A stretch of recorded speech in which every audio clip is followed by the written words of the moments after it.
শরীরটা বরফের মতো ঠান্ডা, এর জন্য মা একটু রাগটা কম আছে। এটা অনেক উঁচু হয়, অনেক লম্বা, এখন ঠান্ডা সিজন, ঠান্ডার সময় রাগ। আর এটা খলস পাল্টাবে, খলস বোঝেন না, চামড়াটা পাল্টাবে। যাবে না, যাবে না, যাবে না, দাগ আছে, দাগ আছে, দাগের বাইরে যেতে পাবে না। জলটাকে খা, এখন আমি বন্ধ করে দুই মাথাওয়ালাটা দেখাবো। খাবে জলটা? হ্যাঁ মা খাবে, দেখেন কি করে খায়। তবে আমি আপনাদের গ্রামের লজ্জাবতী গাছের কথা বলেছি, বলেছি না? শনিবারে কি মঙ্গলবারে স্নান করে গাছটাকে উঠান। না না বলবা তো, বললে ভাইরাল থোড়ি বাইরে এটা মা গাছে থাকলে চিনা যায় না, এটা গাছে গাছে বেরাইবো। এটার নাম আমার এলাকায় বলে পঙ্খী। তবে আমি এই জায়গাতে গাছটাকে 10 থেকে 12 জনকে দেবো।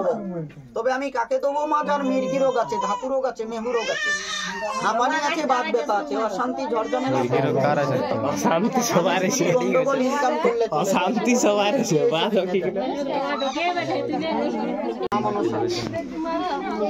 সব সাপের জিভেটা কালো, এটা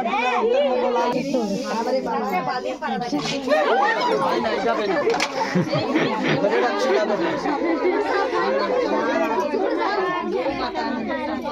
এদিকে সময় না খায়, এদিকে সময় না খায়, সময় না বাদে মুখ পাল্টায়।